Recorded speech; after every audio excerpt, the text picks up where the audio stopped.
Hello everyone. Last video lecture के अंदर हमने डिस्कस किया था कि प्लांट के अंदर रेस्पिरेशन कैसे होता है, तो उसका एक प्रोसेस हम डिस्कस कर चुके थे, that is anaerobic respiration. In today's video lecture I am going to discuss the aerobic respiration process basically. Well, aerobic respiration जो प्रोसेस होगा या एरोबिक रेस्पिरेशन जो है, it occur in presence of oxygen and individual which perform the aerobic respiration are considered as aerobic individuals basically.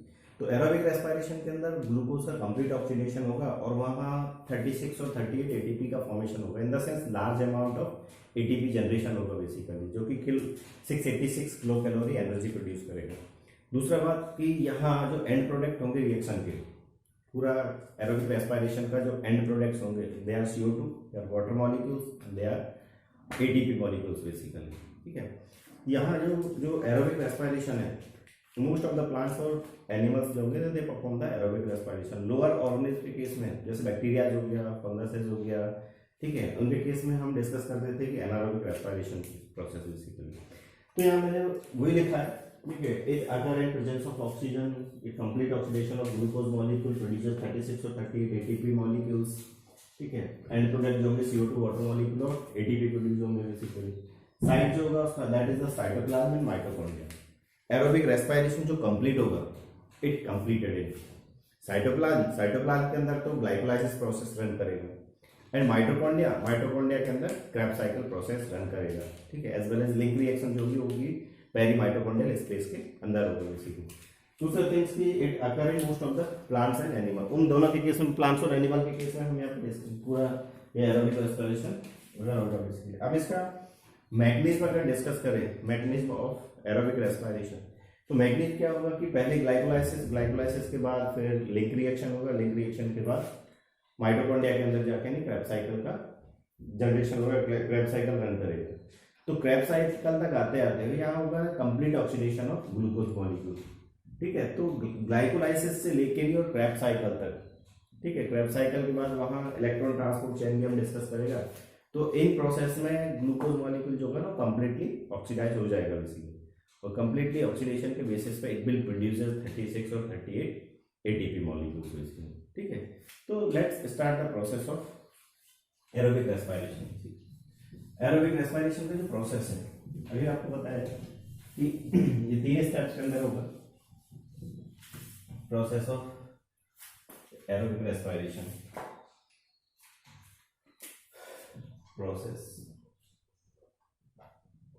Of aerobic respiration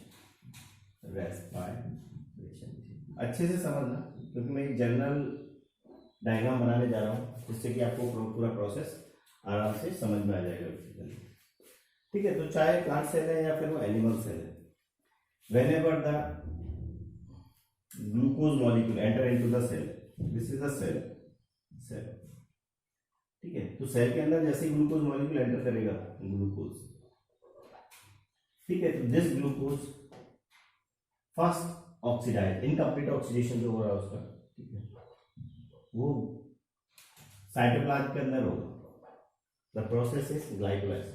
तो glycolysis के अंदर glucose जो होगा वो कन्वर्ट होगा पायरुविक एसिड के अंदर, पायरुविक एसिड या फिर पायरुवेट के अंदर या पायरुवेट,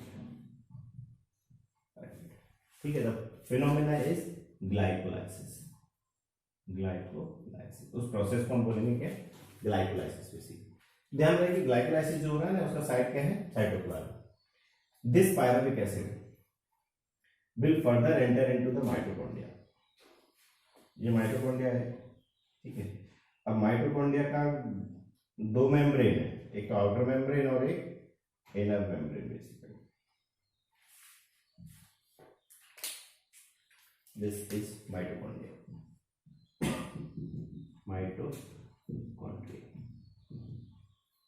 ठीक है। तो माइटोकॉन्ड्रिया का ये तो आउटर मेम्ब्रेन है और ये इनर मेम्ब्रेन, ठीक है। OM is outer membrane, IM is inner membrane. इन दोनों मेम्ब्रेन के बीच का जो स्पेस है, the space is known as perimitochondrial space, PMS, perimitochondrial space, the space between the 2 membrane, ठीक है। दूसरा कि जो इनर मेम्ब्रेन है, this inner membrane surrounded the matrix of mitochondria, fluidic जो रीजन होगा that is matrix of mitochondria, this is matrix of mitochondria. MT मतलब mitochondria, तो माइटोकॉन्ड्रिया का मैट्रिक्स।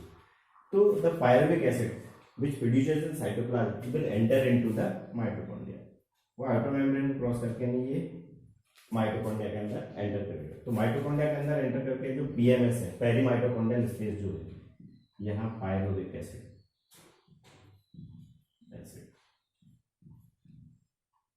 कन्वर्ट हो जाएगा एसिटाइल कोएंजाइम के अंदर, एसिटाइल कोएंजाइम, ठीक है। The reaction is link reaction, इस रिएक्शन को हम बोलेंगे कौन सा, लिंक रिएक्शन, ठीक है। whenever the acetyl coenzyme produces in perimitochondrial space, this ACH, acetyl coenzyme will enter into the matrix, ये एंटर करेगा मैट्रिक्स के अंदर, and in matrix it will participate in Krebs cycle, ये पार्टिसिपेट करेगा किसमें, Krebs cycle के अंदर, और इसको सिट्रिक एसिड साइकिल भी बोलते हैं। इसके अंदर जैसे पार्टिसिपेट करेगा तो क्रैब साइकिल जब रन करेगा तो क्रैब साइकिल रनिंग के टाइम क्या होगा, यहाँ एटीपी प्रोड्यूस होगा, एटीपी के अलावा FADH2 प्रोड्यूस होगा और NADH2 प्रोड्यूस होगा, NADH2 ये प्रोड्यूस होगा क्रैब साइकिल बेसिकली, ठीक है। तो यहाँ ये जो FADH2 NADH2 जो होगा वो इनडायरेक्ट एटीपी का सोर्स है, ठीक है। यहाँ डायरेक्टली तो एटीपी भी बनेगा नहीं इनसे, लेकिन ये NADH2 और FADH2 जो होगा ये फर्दर इलेक्ट्रॉन ट्रांसपोर्ट चेन के अंदर ऑक्सीडाइज होगा, ठीक है। तो इलेक्ट्रॉन ट्रांसपोर्ट जो होगा वो इनर मेम्ब्रेन के अंदर प्रेजेंट है, ये इनर, ठीक है। तो FADH2 और NADH2 का ऑक्सीडेशन होगा कहाँ, इस इलेक्ट्रॉन ट्रांसपोर्ट चेन के अंदर, विच present in the inner membrane basically, उसके अंदर प्रेजेंट है। तो जब इसका कंप्लीट ऑक्सीडेशन होगा FADH2 का और NADH2 का, then they produces the ATP, ये फिर से क्या बनाएगा, ATP, ठीक है। तो यहाँ आके नहीं उस ग्लूकोज मॉलिक्यूल का कंप्लीटली ऑक्सीडेशन हो जाएगा बेसिकली, एंड प्रोड्यूसर 36 और 38 ATP। तो हमें इस एरोबिक प्रोसेस के अंदर ये तीन रिएक्शंस जो है उनको फोकस करना है। First is glycolysis, second is link reaction, third is Krebs cycle, see is Krebs cycle, and fourth is electron transport chain, ठीक है। तब आप अच्छे से समझ में आ जाएगा कि वो एक ग्लूकोज मॉलिक्यूल से 36 और 38 ATP का फॉर्मेशन कैसे होता है बेसिकली, ठीक है। तो ध्यान रखना ये तीन रिएक्शन साइटोप्लाज्म के अंदर और माइटोकॉन्ड्रिया के अंदर रन करेंगे। पहला जो रिएक्शन हो glycolysis will run in cytoplasm, second reaction link reaction will occur in perimitochondrial space, third reaction और third cycle is Krebs cycle which runs in matrix of mitochondria, ठीक है। In Krebs cycle it produces ATP, NADH2 और FADH2 which oxidize in electron transport chain which present in inner membrane of mitochondria. After the oxidation they produces ATP और NADH2। एक FADH2 का oxidation जब होगा तो वहां 2 ATP प्रोड्यूस होगा, और एक NADH2 का जब ऑक्सीडेशन होगा तो वहां 3 ATP प्रोड्यूस होगा बेसिकली, ठीक है। तो ये इसको थोड़ा ध्यान में रखना। फर्दर हम जब उसका ओवरऑल बायोएनर्जेटिक्स जब निकालेंगे ग्लूकोज मॉलिक्यूल का, तो वहां हम एक NADH2 इक्वल्स टू 3 ATP पकड़ेगा और एक FADH2 equals to 2 ATP count करेगा बेसिकली, ठीक है। तो let's see one by one this process. First is glycolysis basically, ठीक है। ध्यान रखना एक occur in cytoplasm, glycolysis break down है ग्लूकोज मॉलिक्यूल का, breakdown of glucose molecule,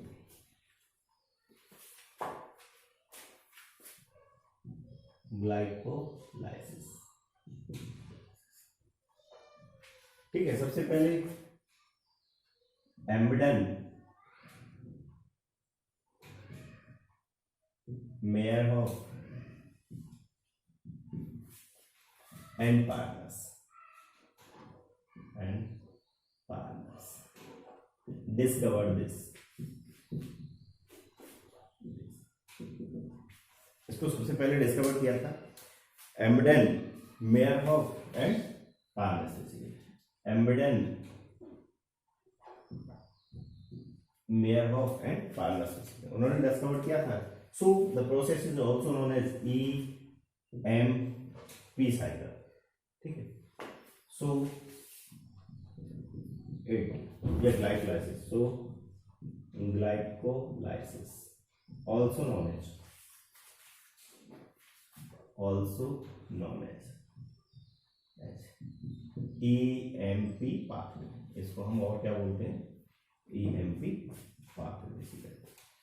ठीक है, तो लोअर जो ऑर्गेनिज्म होगा उस लोअर ऑर्गेनिज्म के केस में सिंगल एक ही प्रोसेस है जो कि एनारोबिक रेस्पिरेशन परफॉर्म करवाएगा, that is the EMP pathway और glycolysis. It is the only process in anaerobic organism basically. It is only process in anaerobic microorganism उनके केस में माइक्रोऑर्गेनिज्म। ठीक है, तो EMP जो या फिर ग्लाइकोलाइसिस जो है it occur inside the cytoplasm,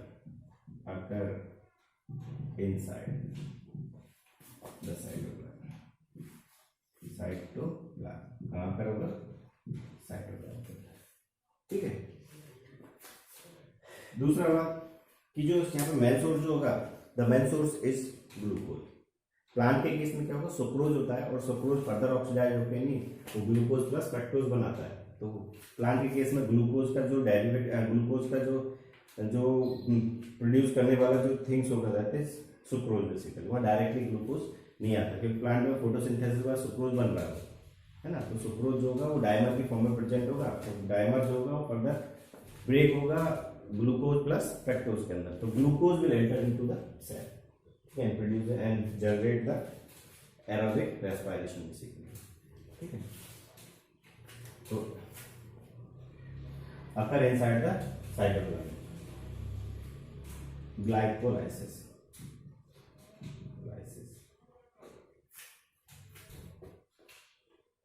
is partial breakdown of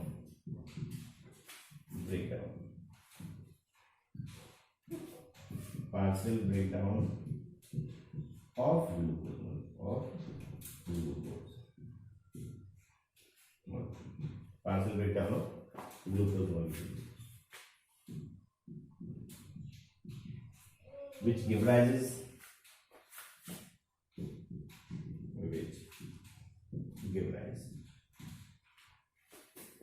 to pyruvic acid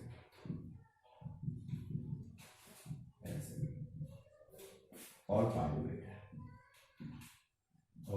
pyruvate वो देगा क्या? टू पायरुविक एसिड या पायरुवेट, जो कि 3 कार्बन के मॉलिक्यूल्स में से। ठीक है, in plants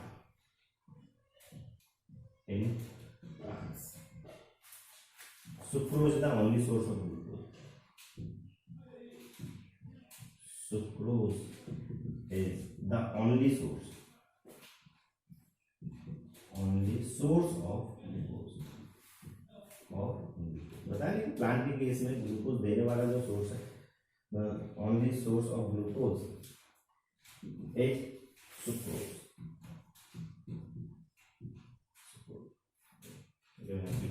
in plant sucrose is the only source of glucose. ठीक है, क्योंकि सुक्रोज जो होगा इट प्रोड्यूसेस, सुक्रोज ध्यान रखना डाइसैकेराइड है, इन द सेंस 2 शुगर से बना होगा, that is glucose plus fructose इनसे बना होगा। ठीक है, तो ये ग्लूकोज जो होगा वो फर्दर पार्टिसिपेट कर लेगा उस ग्लाइकोलाइसिस के अंदर।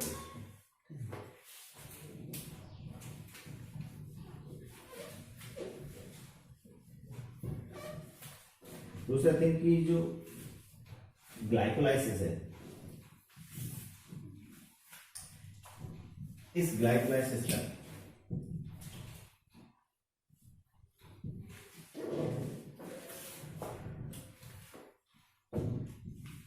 जो रिएक्शंस होंगी वो 10 रिएक्शंस हैं और 10 रिएक्शंस को हमने 2 फेज में डिवाइड किया है। तो यहाँ पूरा ग्लाइकोलाइसिस जो होगा उसकी 2 फेजेस हैं। वन फेज को तो हम बोलते हैं preparatory phase, another phase is known as the oxidative phase.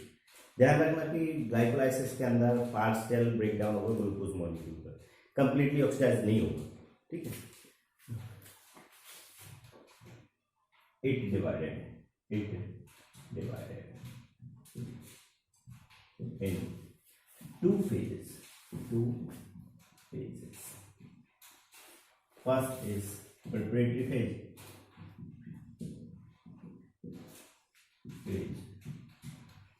and second is oxidative phase.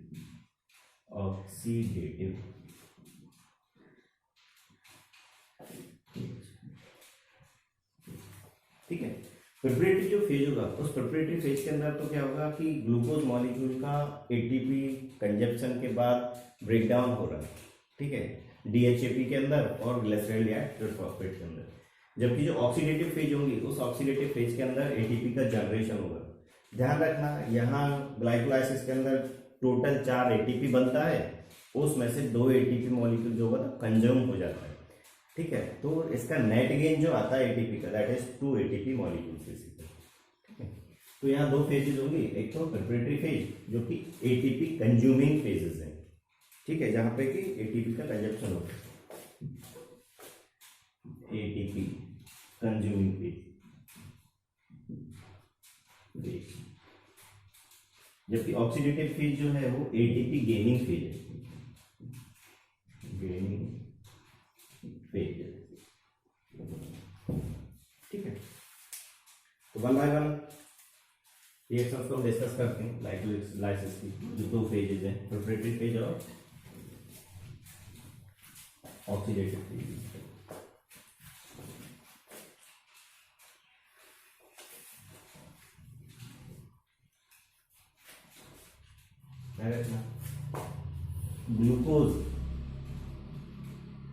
Glucose का कन्वर्जन होता है एक एंजाइम है जिसको बोलते हैं हेक्सोकाइनेज, ठीक है। वो कन्वर्ट करता है इसको ग्लूकोज 6 फॉस्फेट के अंदर, ग्लूकोज 6 फॉस्फेट है। एंजाइम का नाम है हेक्सोकाइनेज,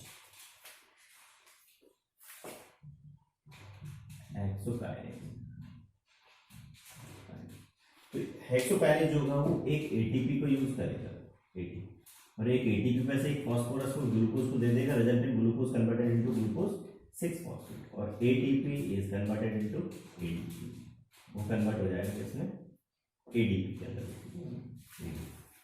ठीक है। अब ग्लूकोज 6 फॉस्फेट जो होगा ये कन्वर्ट हो जाएगा फर्दर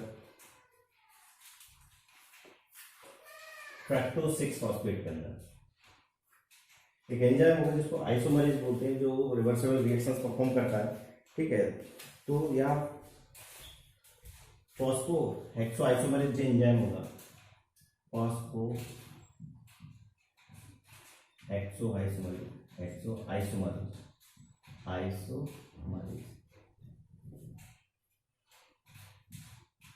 आइसोमरेज एंजाइम जो होगा वो उस ग्लूकोज को कन्वर्ट कर देगा, ग्लूकोज 6 फॉस्फेट को कन्वर्ट कर देगा फ्रक्टोज 6 फॉस्फेट के अंदर, फ्रक्टोज 6 फॉस्फेट के अंदर, फॉस्फेट। तो फ्रक्टोज 6 फॉस्फेट जो होगा, ध्यान रखना ये रिएक्शन जो है वो रिवर्सिबल रिएक्शन है, ठीक है। तो फ्रक्टोज 6 फॉस्फेट कन्वर्ट हो जाएगा fructose 1,3 bisphosphate, fructose 1,6 bisphosphate, fructose 1,6 bisphosphate, 1,6 bisphosphate, ठीक है। तो रिएक्शन को करवाने वाला जो एंजाइम होगा दैट इज फॉस्फोफ्रक्टोकाइनेज, फॉस्फोफ्रक्टोकाइनेज बेसिकली। ठीक है, और इसको पीएफके भी बोलते हैं, पीएफके फॉस्फोपेट्रोकाइनेज। तो ये फॉस्फोपेट्रोकाइनेज कर क्या रहा है कि एक एटीपी मॉलिक्यूल यूज कर रहा है, एक एटीपी, और इस एक एटीपी मॉलिक्यूल से, ठीक है, एक फॉस्फोरस को ऐड कर देगा इस फ्रक्टोज के पास। तो 6 तो पहले ही था, तो यहाँ क्या होगा ना, एक फॉस्फोरस ऐड और होने की वजह से क्या हो जाएगा, 1,6 डिस्फॉस हो जाएगा, बेसिकली 1 कार्बन पे फॉस्फोरस ऐड हो जाएगा। ठीक है, तो ये कन्वर्ट हो जाएगा एडीपी के अंदर, एडीपी। ठीक है, तो यहाँ से देखो कि एक एटीपी तो ये यूटिलाइज हुआ है और दूसरा एटीपी ये यूटिलाइज हुआ है। ठीक है, तो ये जो रिएक्शन है इसको हम बोलते हैं प्रिपरेटरी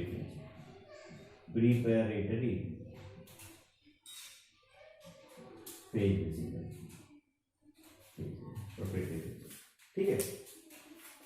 तो फॉस्फोपेट्रोकाइनेज जो है इसने बनाया क्या, फ्रक्टोज 1,6 बिसफॉस्फेट। अच्छा, फ्रक्टोज 1,6 बिसफॉस्फेट का मीनिंग क्या है कि यहाँ 6 कार्बन का मॉलिक्यूल है, ठीक है, तो इसका एक फर्स्ट कार्बन में फॉस्फोरस है और एक 6 कार्बन में फॉस्फोरस है। ये गलती से मत समझना कि 6 का फॉस्फोरस तो ये है और एक का फॉस्फोरस ये, 7 फॉस्फोरस नहीं, ठीक है, वो पोजीशन पे फॉस्फोरस प्रेजेंट है, तो इस वजह से हमको यहाँ पे 1,6 बिसफॉस्फेट बोला, बिस मतलब 2 फॉस्फेट। ठीक है, एक नेक्स्ट एंजाइम है जिसको हम बोलते हैं एल्डोलेज एंजाइम। वो एल्डोलेज एंजाइम क्या होगा, स्प्लिटिंग रिएक्शन परफॉर्म करेगा। Aldolase enzyme it perform the splitting reaction. तो स्प्लिटिंग रिएक्शन परफॉर्म करेगा तो इसको 3-3 कार्बन के मॉलिक्यूल के अंदर ब्रेक करेगा। तो 3 कार्बन का एक मॉलिक्यूल बनेगा और 3 कार्बन का एक मॉलिक्यूल बनेगा वैसे। ठीक है, तो aldolase perform the splitting reaction and break the fructose 1,6 bisphosphate into DHAP। DHAP का मतलब क्या है, डाइहाइड्रोक्सी एसीटोन 3 फॉस्फेट। इसका मैं फुल फॉर्म लिख रहा हूं, dihydroxy acetone 3 phosphate, 3 phosphate basically. ठीक है, तो ये 3 कार्बन का एक मॉलिक्यूल हो गया, ठीक है, और दूसरा मॉलिक्यूल जो दैट इज ग्लिसरॉल्डिहाइड 3 फॉस्फेट,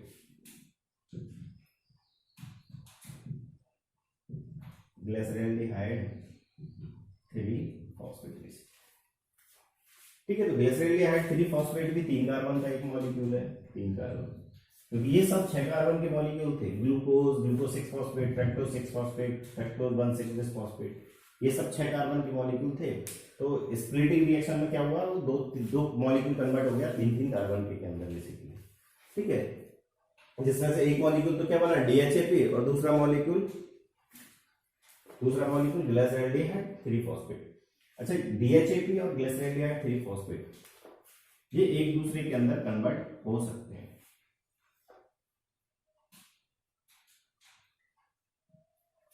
ठीक है, तो एक दूसरे के अंदर कन्वर्ट हो सकते हैं, तो उनको करने वाला जो एंजाइम्स होगा दैट इज फॉस्फोट्रायोज आइसोमरेज, फॉस्फोट्रायोज आइसोमरेज ये एंजाइम है। ठीक है, जो कि डीएचएपी को कन्वर्ट कर सकता है ग्लिसरॉल्डिहाइड के अंदर, ग्लिसरॉल्डिहाइड को कन्वर्ट कर देता है डीएचएपी के अंदर बेसिकली। ठीक है, तो यहाँ 2 मॉलिक्यूल बना है एक ग्लूकोज के ब्रेकडाउन के बेसिस पे। ये ध्यान रखना कि ये सब जो है वो 6 कार्बन का है, ग्लूकोज 6 कार्बन का है, ग्लूकोज 6 फॉस्फेट 6 कार्बन का है, फ्रक्टोज 6 फॉस्फेट भी 6 कार्बन का है, बिसफॉस्फेट भी 6 कार्बन का है बेसिकली, क्योंकि वो उसके बेसिस पे क्वेश्चन पूछ लेगा कि वहां से फ्रक्टोज 1,6 बिसफॉस्फेट कितने कार्बन का मॉलिक्यूल है, 3 कार्बन, 4 कार्बन, 5 कार्बन है, 6 कार्बन। ठीक है, तो ध्यान में रखना उनका। पूछ लेगा कि डीएचएपी कितने कार्बन का मॉलिक्यूल है, तो इट इज 3 कार्बन मॉलिक्यूल। पूछ लेगा ग्लिसरॉल्डिहाइड 3 फॉस्फेट कितने कार्बन का मॉलिक्यूल है, तो ध्यान रखना इट इज 3 कार्बन मॉलिक्यूल। अब फर्दर क्या होगा, glyceraldehyde 3 phosphate it participate in further reactions basically. तो ये ग्लिसरॉल्डिहाइड 3 फॉस्फेट जो है एक एंजाइम है, glyceraldehyde phosphate dehydrogenase and phosphatase के enzyme glyceraldehyde phosphate dehydrogenase, basically glyceraldehyde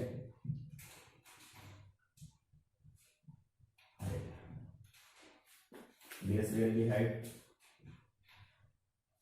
phosphate dehydrogenase, phosphate dehydrogenase, dehydrogenase. ठीक है, तो ये डिहाइड्रोजिनेज कर क्या रहा है कि एक फास्फोरस को रिप्लेस कर रहा है इनऑर्गेनिक फास्फोरस, और एक NAD को कन्वर्ट कर रहा है NADH2 के अंदर, डिहाइड्रोजिनेज फंक्शनिंग जो है दैट इज NADH2।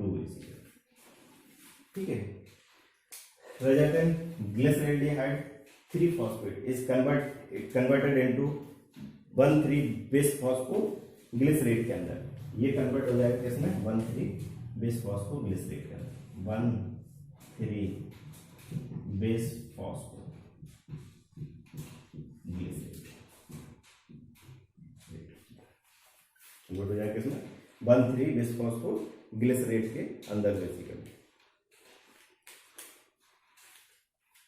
अब एक enzyme phosphoglyceric acid kinase enzyme जो होगा इसको कन्वर्ट कर देगा 3-फॉस्फोग्लिसरेट के अंदर। तो एंजाइम इज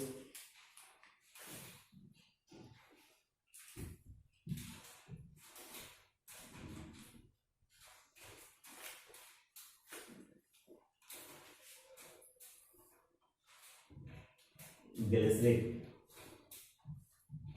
एसिड काइनेज या फॉस्फोग्लिसरिक काइनेज, ग्लिसरिक काइनेज भी हम उसको बोल सकते हैं, फॉस्फोग्लिसरिक काइनेज।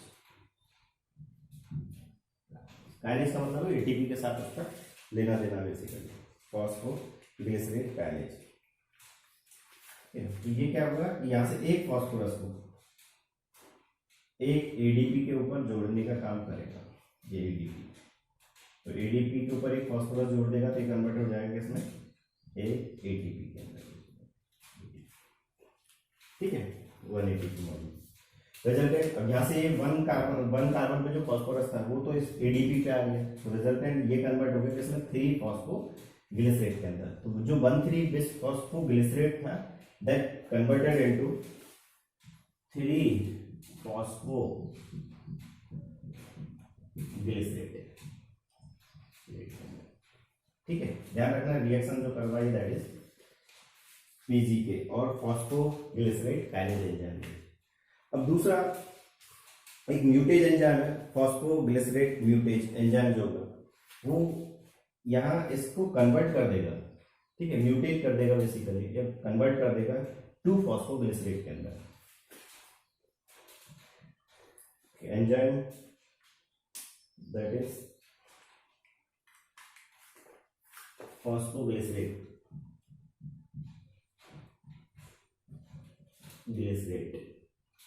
म्यूटेज एंजाइम,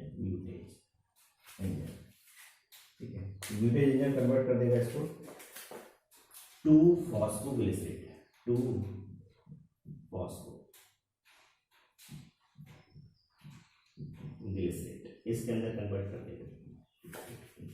जैसे कुछ हुआ नहीं है, ऐसा मत समझना कि यहाँ तो 3 फास्फोरस था और यहाँ 2 फास्फोरस हो गया, नहीं। हुआ क्या है कि थर्ड पोजीशन पे जो फास्फोरस था, सपोज मैं इसमें बता रहा हूँ 1 कार्बन, 2 कार्बन और 3 कार्बन। ठीक है, तो यहाँ थर्ड पोजीशन पे जो कार्बन था, थर्ड पोजीशन पे जो फास्फोरस था, इसको जस्ट ट्रांसफर किया है सेकंड कार्बन के ऊपर, रिजल्टेंट दिस कन्वर्टेड इनटू 2-फॉस्फोग्लिसरेट। जो पहले जो था वो 3-फॉस्फोग्लिसरेट था, ये 1 कार्बन, 2 कार्बन और 3 कार्बन, पहले जो है वो 3-फॉस्फोग्लिसरेट है। लेकिन म्यूटेज एंजाइम ने क्या किया है, इस फास्फोरस को कन्वर्ट कर दिया, ट्रांसफर कर दिया है सेकंड कार्बन पे, सेकंड कार्बन, रिजल्टेड ये कन्वर्ट हो गया 2-फॉस्फोग्लिसरेट। ठीक है, तो यहाँ ध्यान रखना कि बस पोजीशन चेंज हुआ है, फास्फोरस का नंबर चेंज नहीं हुआ है। एक दूसरा एंजाइम है दैट इज इनोलेज एंजाइम। तो इनोलेज एंजाइम का काम क्या होता है, ये 2-फॉस्फोग्लिसरेट को कन्वर्ट कर देगा फॉस्फोइनोल पायरुवेट के अंदर, ठीक है, converted into phosphoenol pyruvate,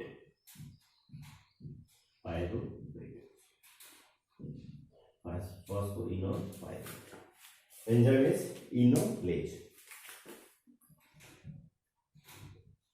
enzyme, इसने कन्वर्ट कर दिया फॉस्फोइनोल पायरुवेट के अंदर। अभी भी फॉस्फोरस है, दिस इज फॉस्फोरस,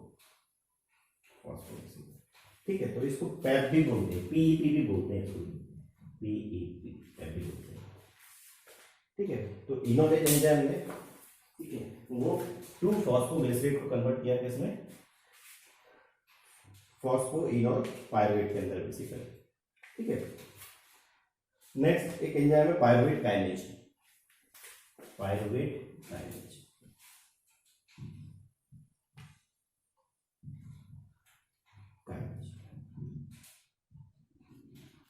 ठीक है। तो ये पायरुवेट काइनेज जो होगा इस फॉस्फोइनोल पायरुवेट पे से फॉस्फो को, एक फॉस्फोरस को एडीपी के ऊपर जोड़ने का काम करेगा, दिस इज एडीपी। तो इसकी फॉस्फोरस को, फॉस्फोइनोल पायरुवेट की फॉस्फोरस को एडीपी पे जोड़ दिया तो ADP is converted into ATP, ये कन्वर्ट हो जाएगा किसमें, एटीपी के अंदर, ठीक है। Resultant phosphoenol pyruvate is converted into pyruvate, ये कन्वर्ट हो जाएगा फर्दर पायरुवेट के अंदर, दिस इज द पायरुवेट, ठीक है। तो अब यहाँ थोड़ा सा ध्यान रखना है कि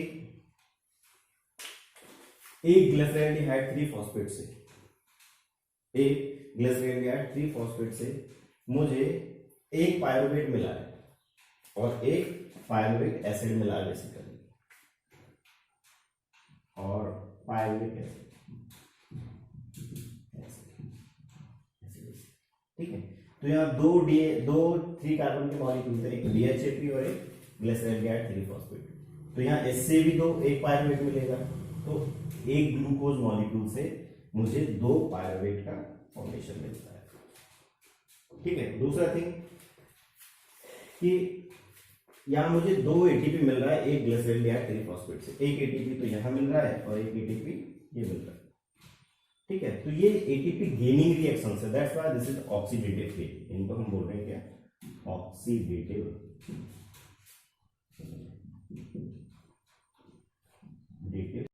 बताया था ना प्रिपरेटरी फेज के अंदर तो ATP कंजप्शन होगा, एक ATP तो यहाँ कंज्यूम हुआ, दूसरा ATP यहाँ कंज्यूम हुआ, लेकिन ऑक्सीडेटिव जो फेज होगा उसमें मुझे ATP का गेनिंग होगा, ATP मिलेगा मुझे। तो कौन कौन सी जगह पे ATP मिल रहा है, एक तो जब 1,3-बिस्फॉस्फोग्लिसरेट से 3-फॉस्फोग्लिसरेट के अंदर कन्वर्ट हो रहा है तब एक ATP मिल रहा है, दूसरा फॉस्फोइनोल पायरुवेट से जब पायरुवेट में कन्वर्ट होगा तो एक ATP मिल रहा है। तो एक ग्लिसरॉल्डिहाइड 3-फॉस्फेट से मुझे 2 ATP मिलता है, एक ATP ये और एक ATP ये, लेकिन एक दूसरा 3 कार्बन का मॉलिक्यूल है, ठीक है, तो इससे भी 2 ATP मिलेगा, तो मुझे टोटल ATP कितना मिलता है इसके अंदर, 4 ATP। ग्लाइकोलाइसिस में total gain of ATP is 4 ATP, ठीक है, जबकि 2 ATP का लॉस हो जाएगा, यहाँ पे 2 ATP लॉस हो गया, ठीक है। तो टोटल जो ATP या नेट गेन जो आएगा ATP का, नेट गेन ऑफ ATP वो कितना आएगा मुझे, 2 ATP का बेसिकली। दूसरा थिंग्स ध्यान रखना कि ये सारी रिएक्शंस जो है, ये रिवर्सिबल रिएक्शन है, ये भी रिवर्सिबल रिएक्शन है, और ये भी रिवर्सिबल रिएक्शन है, और ये भी रिवर्सिबल रिएक्शन है, ठीक है। पूरा ग्लाइकोलाइसिस जो है उसका अगर हम रिएक्शन देखें, टोटल रिएक्शन कितना है, reaction number 1, reaction number 2, reaction number 3, reaction number 4, reaction number 5, reaction number 6, reaction number 7, reaction number 8, reaction number 9 और reaction number 10। In the sense glycolysis के अंदर मुझे कितना रिएक्शन मिल रहा है, 10 रिएक्शंस बेसिकली, ठीक है। तो इन 10 रिएक्शंस में से कौन कौन सी रिएक्शंस हैं जिसमें ATP कंज्यूम हो रहा है, ठीक है। तो रिएक्शन नंबर 1 और 3 मैं यहाँ पे लिख रहा हूं, ATP consuming reaction are reaction number 1 and reaction number 3. ठीक है। दूसरा ATP gaining reaction, ATP gaining reaction। तो गेन कहाँ पे हो रहा है मुझे, एक तो रिएक्शन नंबर 7 और एक से नंबर 10, 7 और 10 इन रिएक्शन से। NADH two gaining reaction, gaining reaction, that is only one, that is 6 reaction only। ठीक है। अच्छा, इसमें एक और चीज, बहुत इंपॉर्टेंट चीज है कि यहाँ पे रिएक्शन नंबर 7 जो है इसको ऑक्सीडेटिव फॉस्फोरिलेशन बोलते हैं। Reaction number 7 is oxidative phosphorylation. वो क्वेश्चन पूछता है कि oxidative reaction, oxidative phosphorylation reactions कौन सा है, ठीक है, यहाँ sorry substrate level phosphorylation reactions कौन सा है बेसिकली। तो यहाँ पे रिएक्शन नंबर 7 जो है it is the substrate level phosphorylation basically. तो इज इंपॉर्टेंट है 7th रिएक्शन या substrate level phosphorylation.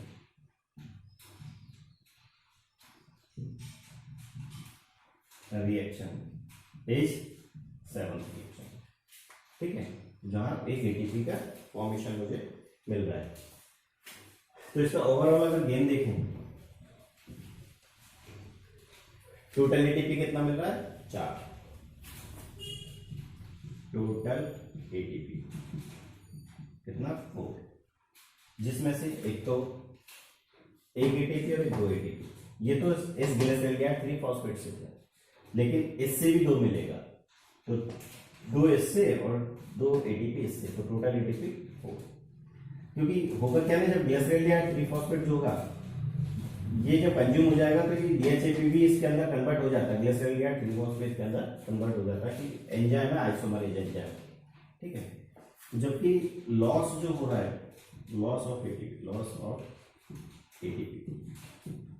That is 2, ठीक है। एक तो फर्स्ट रिएक्शन में लॉस हो रहा है और एक थर्ड रिएक्शन में लॉस हो रहा है बेसिकली, ठीक है। तो यहाँ नेट गेन जो आएगा एटीपी का, net gain of ATP is 4 - 2 = 2 ATP। ध्यान रखना, वो क्वेश्चन पूछता है कि ग्लाइकोलाइसिस के अंदर नेट गेन ऑफ एटीपी कितना होता है, then answer will be the 2। Total ATP कितना बनता है, आंसर विल बी द 4, ठीक है। तो ये एक ओवरऑल रिएक्शन था या ओवरऑल ग्लाइकोलाइसिस प्रोसेस था जो कि साइटोप्लाज्म के अंदर रन कर रहा है। ये लिख दिया हुआ साइड।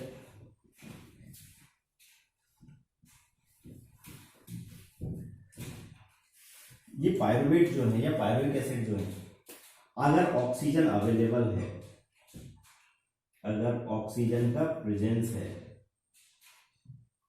तो it enter into the aerobic respiration,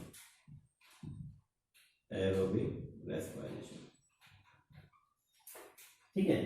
ये माइटोकॉन्ड्रिया के अंदर एंटर कर जाएगा अगर ऑक्सीजन का प्रेजेंस है तो। अदरवाइज अगर ऑक्सीजन का प्रेजेंस नहीं है तो दिस पायरुविक एसिड और pyruvate is enter into anaerobic respiration, वो एनारोबिक प्रोसेस के अंदर एंटर कर जाएगा बेसिकली, ठीक है, इन एब्सेंस ऑफ ऑक्सीजन, ठीक है। तो ध्यान रखना कि ये इंटरमीडिएट मिडिल है बेसिकली, ये इससे एरोबिक रेस्पिरेशन के अंदर भी पार्टिसिपेट कर सकता है और ये एरोबिक रेस्पिरेशन के अंदर भी पार्टिसिपेट कर सकता है, लेकिन डिपेंड करेगा प्रेजेंस और एब्सेंस ऑफ ऑक्सीजन के बेसिस पे, ठीक है। तो हम एरोबिक प्रोसेस डिस्कस कर रहे हैं। तो एरोबिक प्रोसेस में क्या हो रहा था, ऑक्सीजन प्रेजेंस होने की वजह से क्या होगा, ये एंटर कर जाएगा माइटोकॉन्ड्रिया के अंदर, और माइटोकॉन्ड्रिया के अंदर कंप्लीट ऑक्सीडेशन देखेंगे, ठीक है। वो 36 और 38 एटीपी का फॉर्मेशन परफॉर्म कर देगा, ये माइटोकॉन्ड्रिया, क्योंकि माइटोकॉन्ड्रिया में इसका फर्दर ऑक्सीडेशन होगा, पता है कि लिंक रिएक्शन और ट्रैप साइकिल, तो वहां ये फर्दर पार्टिसिपेट करके ही 36 और 38 एटीपी का फॉर्मेशन कर देगा बेसिकली, ठीक है। तो ये पूरा जो था वो ग्लाइकोलाइसिस था, ठीक है। आई थिंक समझ में आ गया होगा। ये याद जरूर रखना कि कौन कौन सी रिएक्शन तो एटीपी कंज्यूमिंग और कौन कौन सी रिएक्शन एटीपी गेनिंग रिएक्शन से बेसिकली। ठीक है, तो ये रिएक्शंस, और ये भी थोड़ा ध्यान रखना कि हमें यहाँ पे कौन कौन सी रिएक्शन तो रिवर्सेबल रिएक्शन है और कौन कौन सी रिएक्शन जो होंगी इररिवर्सिबल रिएक्शन है। ये भी मैं आपको लिख देता हूँ यहाँ पे, रिवर्सिबल रिएक्शन कौन कौन सी है। एक तो सेकंड, फिफ्थ, 6, 7, 8, 9, सेकंड, फिफ्थ, 6, 7, 8 और 9। जबकि इररिवर्सिबल जो है, इररिवर्सिबल रिएक्शंस वो कौन कौन सी है, 1/3, एक तो 1 रिएक्शन और एक 3rd रिएक्शन, उसके बाद 10th रिएक्शन।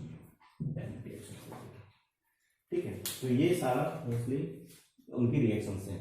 ठीक है, तो यहाँ एक और इंपॉर्टेंट चीज आता है कि इन सबको सारे एंजाइम्स जो है, तो एंजाइम के लिए आयंस का जरूरत होता है रिएक्शंस परफॉर्म करने के लिए बेसिकली। तो यहाँ मोस्टली जो आयंस यूटिलाइज किया जाएगा एंजाइम्स के थ्रू, चाहे वो हेक्सोकाइनेज एंजाइम है, चाहे फॉस्फोफ्रक्टोकाइनेज एंजाइम है, चाहे वो फॉस्फो हेक्सो आइसोमरेज एंजाइम है, सब एंजाइम्स के लिए जो आयंस का जरूरत होगा दैट इज मैग्नीशियम आयन। ठीक, वो ध्यान रखना थोड़ा,